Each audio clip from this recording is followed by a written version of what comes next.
There. Hi, everybody. Welcome to your Colorado Home Advocate Report with your Colorado Home Advocate, Don Betts. How are you, Don? Good. Staying inside today. That background photo is not what's happening. Are we getting snow? Is it starting to chill down? It was about 8 degrees last night, and we got about 5 inches on the ground. So, things are moving slow today. As always, click on the description. Don Betts' information is there. If not, just type in 2 words, Home Advocates. You'll find Don's information right there. Well, let's start right there. That's interesting.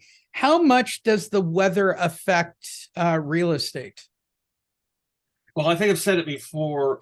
Typically, the weather in Denver is we'll get 4 or 5 inches, and then the next day the sun will come out and it'll be gone within a day or so, and we'll be back into 40s or 50s. So it usually does not. We don't go into these long periods of snow staying on the ground and cold periods. So we do get a lot of sunny days. So it doesn't affect it as much as you'd think. But certainly we have seen in the last week on a change. There's been a real increase in the days on market. And so is that because of Thanksgiving, the weather, the time of year, plus interest rates? Probably a combination. What did we do? We're up. We went from like 22 days on market for all property types, all price ranges, to 30 days in 1 week. So that's a jump. It is a jump. And very similar for single family residences in the $500 to $1 million range, which is, that range is 60% of our market, and it's now at 35 days. So that's a jump. That makes a big difference. Yeah, well, and let's jump into the second half of what you were talking about there. Buyer shock has to be a real thing at this point. They almost look like they're gun shy at this moment, not knowing what the interest rate will be week to week. Well, we talked about that Diana Olick article, and I was a little annoyed by the headline because what she say, the interest rates are, quote, scaring off. Well, I don't think scared is the proper word. It's they're being priced out of the market. They can't afford these higher interest rates. They don't qualify. So that's not being scared. And then on the other hand, there are people that are just making a business decision, and it's not. I don't. I guess I just don't like the word scared. And then there are small people that are just freaked out about it. So it's a mix. It's a mix. Which takes us to this week's topic, which is when this comes out. I'm sure it'll be mainstream by then. Amazon is planning on laying off. By the time this video comes out, Amazon will have laid people off. That's 10,000 jobs. As we go into the end of the year, Colorado is a big corporate town with big corporate entities, specifically Denver, huge metro for large companies. What's that say about the economy, and what's that say about going into next year? Well, here's something that gets lost in this discussion that I had a conversation with some mortgage broker about, and Meta's laid off 13% or something like that. Those people are getting 4 months severance plus a week for every year that they've been with the company. So a lot of them are getting 6 months of severance and having their so they're not hurting. And the same thing with Twitter and Amazon. These are high-paying jobs that are getting laid off, and they're getting 3 or 4 months of severance pay. So they're going to go to Bahamas, I guess, for a month, and then and start looking for a job. So I don't think we're going to see from that group of people a lot of instant problems, because they've got money and they probably all have a bunch of stock that they still have a bunch of equity in. So, they're I don't see them, you know, I strangling the market. completely agree with you. I think, and certainly won't affect the jobs numbers, certainly because you have to submit for unemployment to affect the job numbers. What I'm more interested, and a couple of people have brought it up today, some of the other advocates, which is what numbers are they looking at when the largest retailer on the planet decides just before their biggest selling period to lay off 10,000 people? And that's what people should be looking at.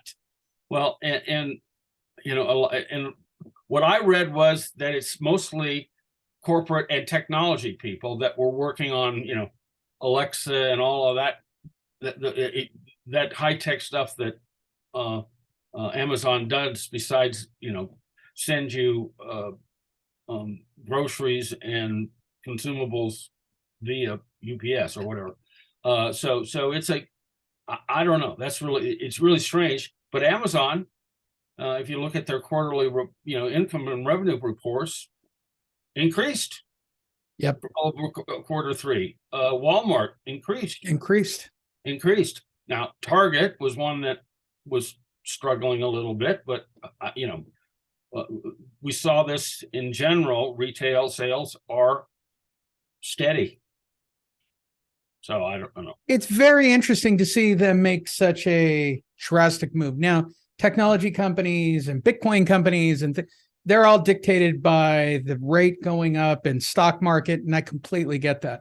I'm completely intrigued with Amazon getting rid of 10,000 executives out of the blue. Yeah, and I think it's the same type of employee that it was laid off at Facebook, Meta. So yeah. That's a big group. And of course, who knows what the hell's happening with Twitter. So, well, and I think it goes back to, last year, it's canary in a coal mine kind of situations. Clearly they're prepping for the worst. You can always hire back. It doesn't hurt. It changes your bottom line. Looks even better going into first quarter. If you're wrong, great. But if they truly believe the Fed's going to keep increasing this rate and that it's ultimately going to affect them as a company overall, why not prepare now like Zillow did last year before we got here? Zillow looks like geniuses at this moment. Here we are a year later from their big, we're no longer doing this. We're laying people off. We're shutting everything down. And I suspect that their losses, even though they have them, are far less than what they could have been had they had ridden this ride even longer. Yeah, if cut overhead if you don't need it. If you can get rid of overhead people, you're satisfying the wishes of your stockholders, and that's what we see. Absolutely. Information down in the description. Can't remember that. Type in Home Advocates. The reason I bring all this up is if I was working in a corporate setting right now and I've got a home, I've got kids, I don't plan to go, kids are still in school, I'd want to do something about my equity. I'd be looking at refinancing. I'd be looking at an equity. I'd be trying to figure out how to get some of that cash on hand.